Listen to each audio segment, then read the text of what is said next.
What's happening, my fellow geeks and geekettes? Welcome to a brand new episode of Chris's Custom Collectibles. Now today we are going to be revisiting a custom collectible. This is the first time in CC history that we have ever done this. We're going to be re-pimping out the Jakks Pacific Armored Batman. Now before I get into the details of what we're going to do with this bad boy, I want to give a big shout out to my buddy Mike from Canada who did this amazing wood burning artwork of my logo. It's a fantastic addition to the backdrop, so thank you very much for that, my friend. Now, like I said, we're going to be pimping out the Jakks Pacific Armored Batman, but we're going to be doing an Impostor Joker variation. This was donated by a gentleman by the name of Nathan, who also provided me with some amazing despecialized editions of Star Wars. Nathan's a cosplayer himself, and he gave me the challenge of making this into an Impostor Joker version. So what we're going to be doing, how we're going to be setting this up, how we're going to be displaying this is I want the armor to be in the Batsuit vault. So that means we're going to be gutting it, so all that's remaining are the armored pieces.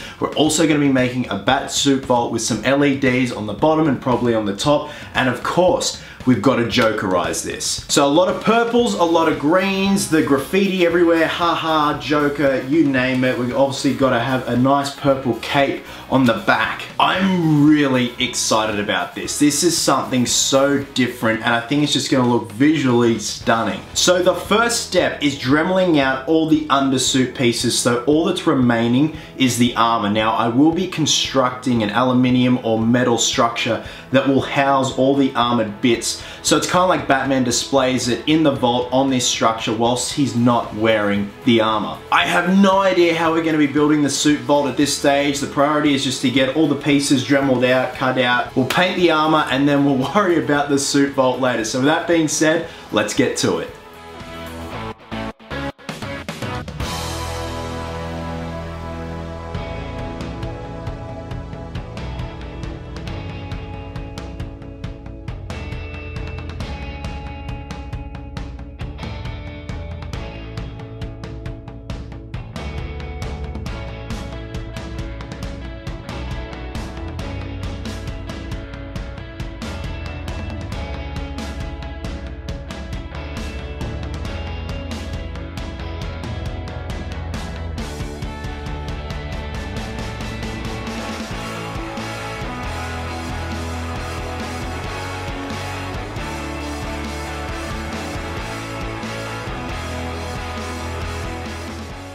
Hashtag it's shitty commentary time, geeks. So I'm just going in with some clear primer on these fists here before we do any priming, any painting, any of that jazz. And we're going to be using that plastics glue, which is designed for polypropylene, which is the mold injection plastic that this Batfleck figure is made from. We have a primer pen there because I want to make a clenched fist on either side. So I'm just running the primer pen over where I want the glue to adhere to the polypropylene, applying it like so, hit it with a hairdryer and then clamped it in a gripping position. As you can see right there, it only took about 10 minutes to do.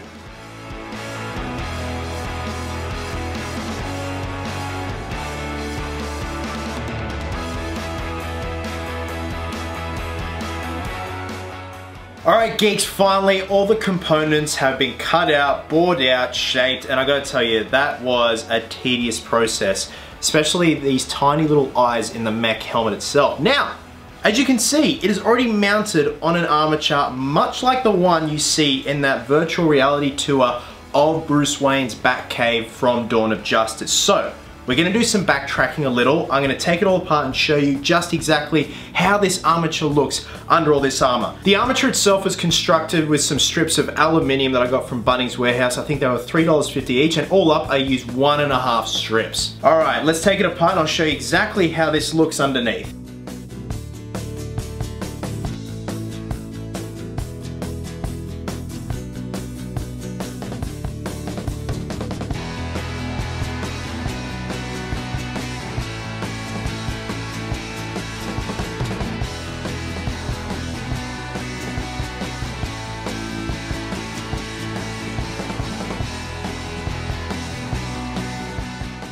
And there you go, guys. This is how the armature looks underneath. It almost looks like one of those stop animation armatures you see that they put inside the sculptures, much like King Kong.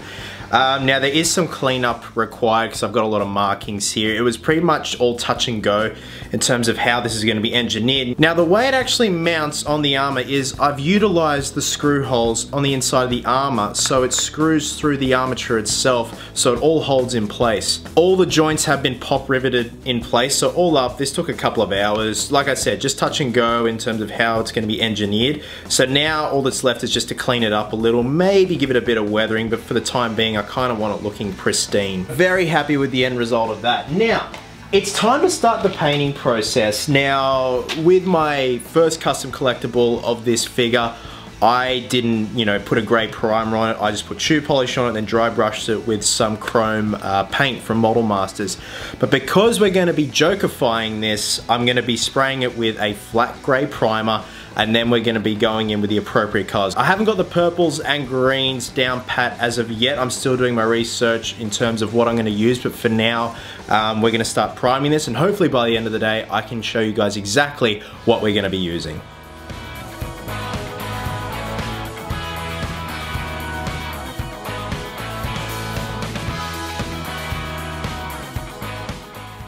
Alright geeks, I have finally settled on some paints. I'm going to be painting this armor by hand. Now, look at that.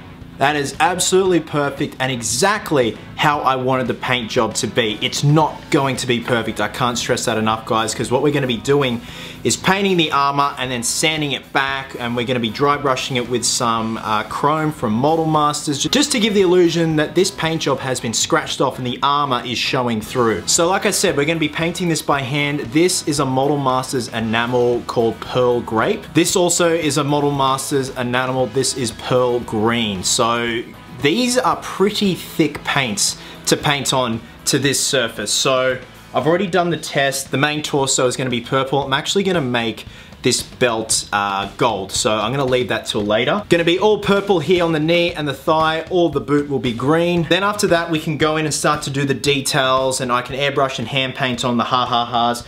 Now I just want to say I'm not going to be doing the damaged on the forehead. I just don't like that look. It's just going to be a very organic kind of hybrid Joker look. So much so, it's like he's breached the mech suit armor vault, he's painted this up, he's taken it out on the town, scuffed it up, worn it out, and then put it back in the mech suit vault.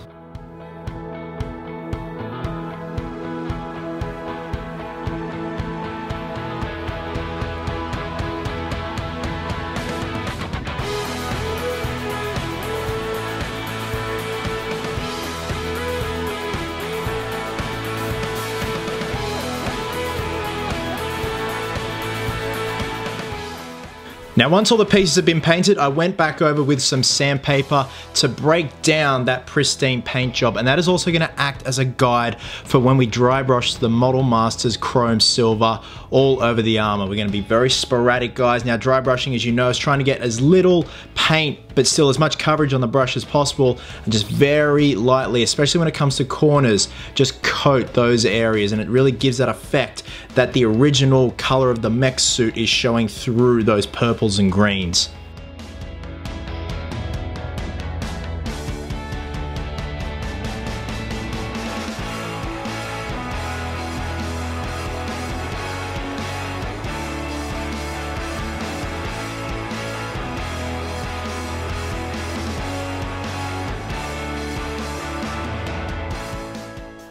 Now I'm just going in with a flat black also from Model Masters to do the Joker face. This is kind of a throwback to Heath Ledger's Joker, even though, you know, it's a Leto-based Joker within this DC world. I just wanted something a little bit different. I'm going to be doing the smudged red smile around the mouth plate of the mech helmet, and to be honest, it came out pretty good, a lot better than I had anticipated.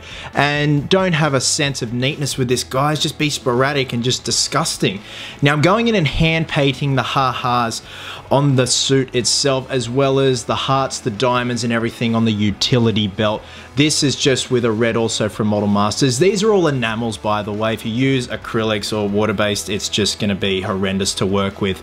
And I just got some Rust-Oleum red spray paint on the end of a brush and flicked the end of that brush, and it gives that splattered blood effect, as well as the boots. We're really just going to cake them on also with the same red from Rust-Oleum.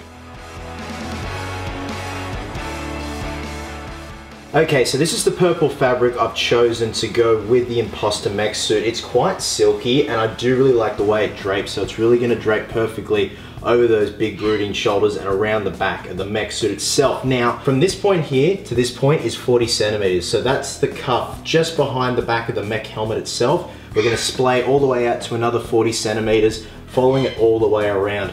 Now, this point to this point is 5 centimeters. And these tabs here, which eventually this part here will be folded inside the torso armor, is 11 centimeters. Now I've just used chalk, which will rub off. We're gonna cut this out, make sure it fits, and then we can start heavily distressing it.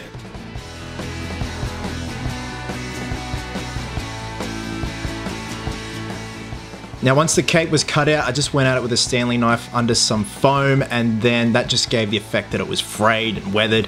And then I just got some red spray paint and then just started spraying in random areas just to give that blood effect. And also it made the purple really nice in terms of highlights. And yes, that is dirt from the driveway, geeks. It wouldn't be a custom collectible without some dirt. Whilst the paint was still setting on the fabric, I went ahead, rubbed it into the ground with some dirt from the driveway, and it kind of stuck there and it just looked absolutely brilliant.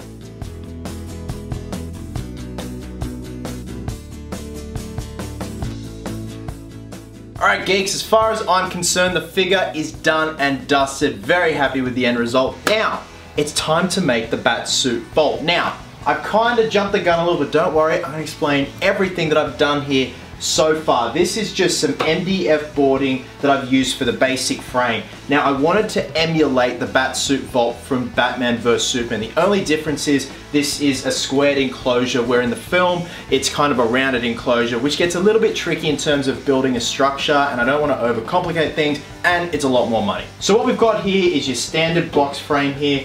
These pieces here, which are emulating the platform that the suit will stand on, these are mirrors, I kid you not. Here is how they look beforehand. I bought 3 of them from Bunnings. They're a couple bucks each, 2 for the base and 1 for the ceiling here. Now these are gonna be housing LEDs. I'm not gonna be illuminating the suit from within. I'm actually just gonna be doing the lights in the vault itself.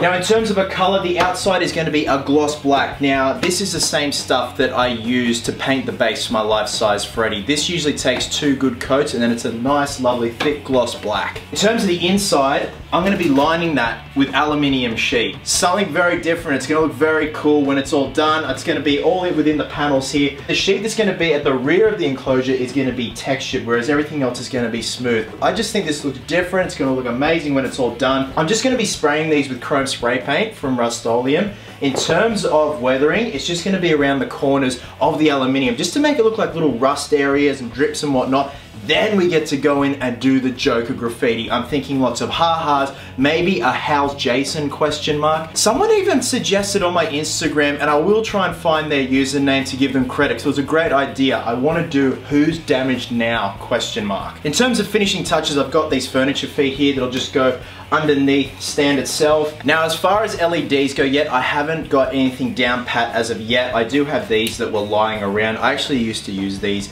in my backdrops for my videos. So these are flexible and can actually fit inside these mirror frames here, so I may end up using these. This is by far the biggest custom collectible build ever, but it's my favorite, I can guarantee you that, guys. So that being said, we're on the home stretch, let's get to it. Now because we've still got those screw holes exposed, I'm going in with some bog from Sellies, and this includes a hardener, so it's a 2-part mix ratio. This little white tube of hardener activates the filler, and you only need a little bit. A little dab will do you. I kind of overestimated, but it's better than underestimating, I'll tell you that much. And here we are just spraying the platforms with the chrome spray. No joke, this was dry in about 10 minutes each coat. It was brilliant because MDF is so porous and dry, it just absorbs that paint straight into it. Now once the filler was dry, I then went over it with a sander as well as the rest of the body of the frame, just to make sure it was a nice even smoothness. Now I'm using a roller for this paint, and my god, rollers just make life so much more easier as opposed to hand brushing. It pretty much cuts your time in half, if not 3/4.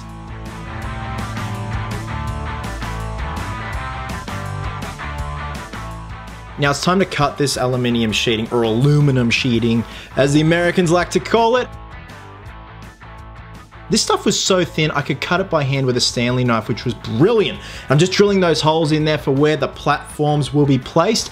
And this is from Sikaflex. This is called Tech Grip, and I kind of bought this as a blind buy from Bunnings.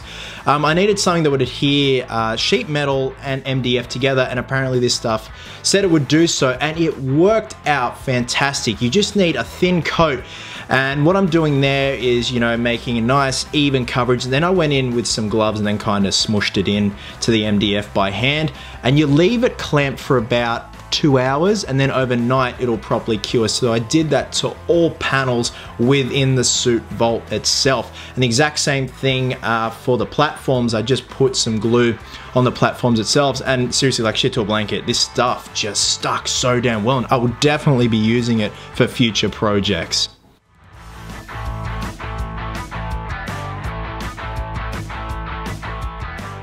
Now for the rear of the vault, I'm pop riveting that in, as well as using the Sika adhesive just as a bit of insurance. Now the pop riveting just makes it look so much more industrial and is the exact look that I'm going for. Now I did go back in with the interior of the vault with some Rust-Oleum aluminium spray, and it kind of dulled the hyper reflectiveness within the vault, because don't get me wrong, it looks beautiful now, but I don't want it looking that reflective with the end result. So this kind of dulls it back a bit. And the next morning I just started putting the feet on, which adds a nice little touch and just makes it a little bit more professional looking. Now for the sides at the front, I used some aluminium square joints. First and foremost, I laid down that adhesive and then place the corner joint on like so, and then much like the rear of the vault, I pop riveted these pieces on. Now this is for all 4 corners of the vault itself.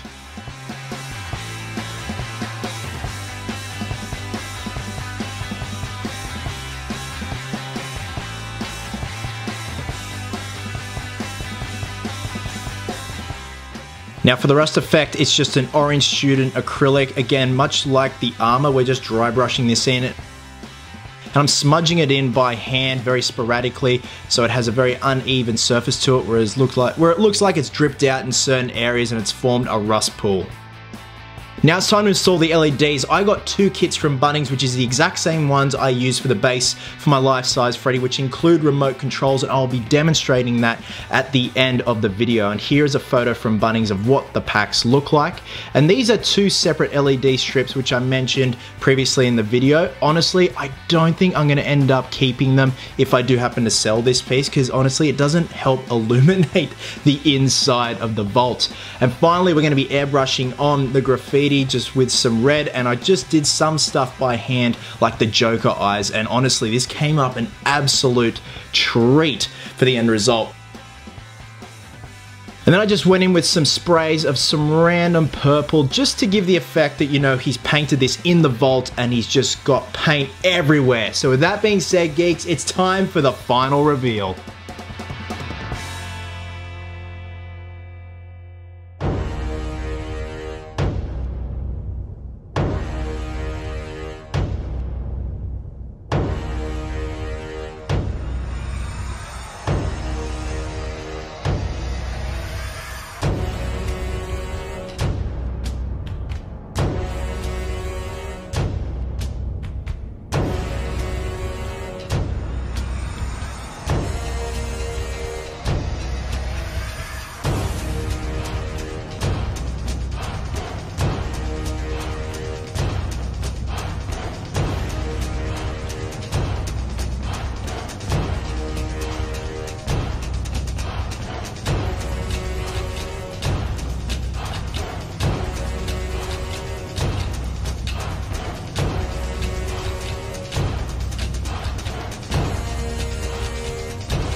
So geeks, thank you so much for watching. Honestly, this is by far my most favorite custom collectible to date. So happy with the end result. It was a lot of fun. I actually learnt a lot of stuff along the way as well. So guys, as always, wherever you are in the world, hope you're well, hope you're happy, be merry, be silly, and until next time geeks, please always remember, cosplayers do it best.